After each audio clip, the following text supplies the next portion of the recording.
Charlemagne's conquest of Europe was a complex process involving military campaigns, political strategy, diplomacy, and efforts at cultural integration.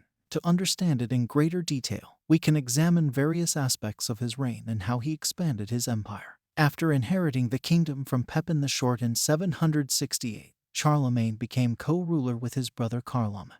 The brothers' relationship was strained, and the death of Carloman in 771 left Charlemagne as the sole ruler. Charlemagne quickly took advantage of his brother's death to consolidate his power over the entire Frankish kingdom by securing the loyalty of the nobility and clergy. Charlemagne's military engagement in Italy was prompted by the pleas of Pope Adrian I, who was threatened by the Lombards. In 773, Charlemagne led his forces across the Alps and besieged Pavia, the Lombard capital. After a lengthy siege, the city fell in 774, and Charlemagne was crowned king of the Lombards, significantly expanding his territory and establishing his influence over the Papal States. This act also set a precedent for the Pope looking to the Frankish king for military and political support. The Saxon Wars, which lasted from 772 until 804, were a series of brutal campaigns against the Saxons, a Germanic tribe in what is now northern Germany. These wars were characterized by frequent rebellions, mass forced baptisms, and deportations. Charlemagne's goal was not just to conquer, but also to convert the Saxons to Christianity. The Capitulary of Saxony imposed harsh penalties for non-compliance with Christian practices. The submission of Widukind in 785 was a turning point.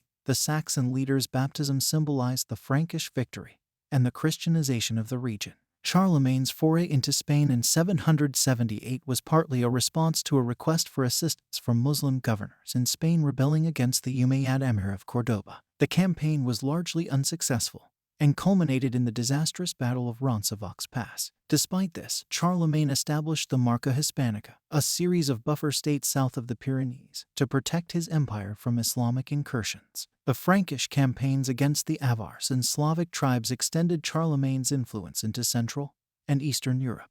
By defeating the Avars in what is now Austria and Hungary, Charlemagne was able to destroy the Avar Khaganate, seizing their treasure and integrating their lands into his empire. Charlemagne's crowning as emperor by Pope Leo III on Christmas Day in 800 has been interpreted in various ways. It was a recognition of his power and his protector role of the papacy. Some historians argue that the coronation represented the Pope's claim to authority over the emperor, while others see it as Charlemagne's own assertion of independence from Byzantine claims of sovereignty over Western Europe.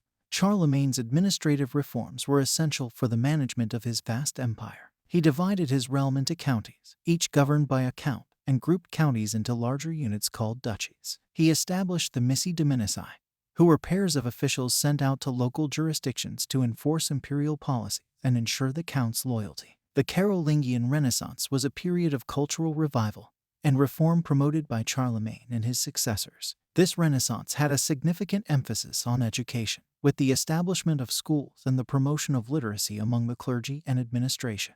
Charlemagne also sponsored the Carolingian minuscule, a standardized script that improved the legibility of texts. Charlemagne's empire did not last in its unified form beyond his death. The Treaty of Verdun in 843 divided the empire among his grandsons. However, his legacy persisted through the cultural and administrative reforms he enacted, the spread of Christianity, and the concept of a united Christian Europe. In summary, Charlemagne's conquest of Europe was a multifaceted endeavor that involved not only military might but also a vision of a unified Christian empire underpinned by a strong administrative system. His achievements set the stage for the later development of European nation-states and the idea of a European identity.